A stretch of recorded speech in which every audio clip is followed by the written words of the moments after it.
Ilang buwan na to, sir? Tagal na yan.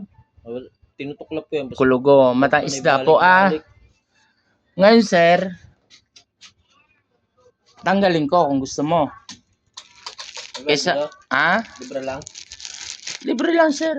Yeah, sige. Punasan mo na lang siya ng ano, ganito. Gusto ko na rin matanggal to eh. Ayan.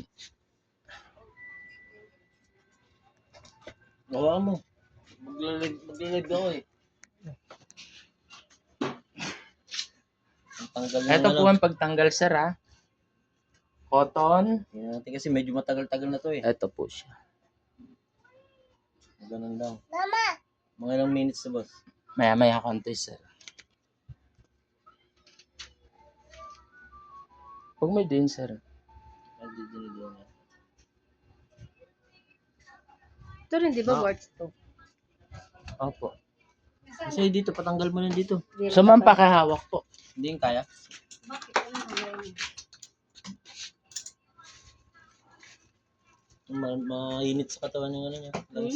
Punasan mo na lang to, sir, ha, kasi ito dudugo, okay lang. Ha? Nasaan na si mama mo? Punasan, sir. Ma'am, pakitutok.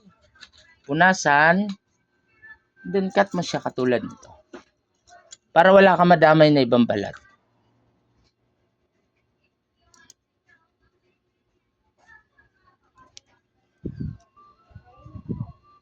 Yung ano lang po kalyo yung parang alisin nyo dyan.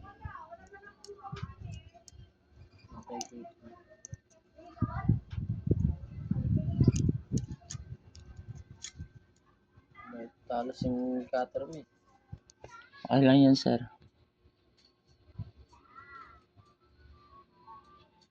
Ay, nay. Bal!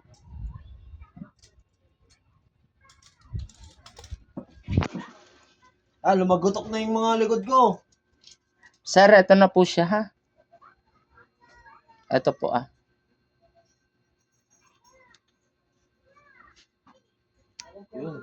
galing. Sir, teka lang. Buo po to. Kukunin ko. Yan ang ginugupit mo. Hindi mo pwedeng gupitin. Kasi lumalaki ang ugat sa ilalim. So, ito po yung tinanggal ko. Maliit. Malalim pala no. Yan. Hindi, mababaw lang siya. Bakit pala nito? Paulit-ulit. Tigas yan, pre. Tigas nga.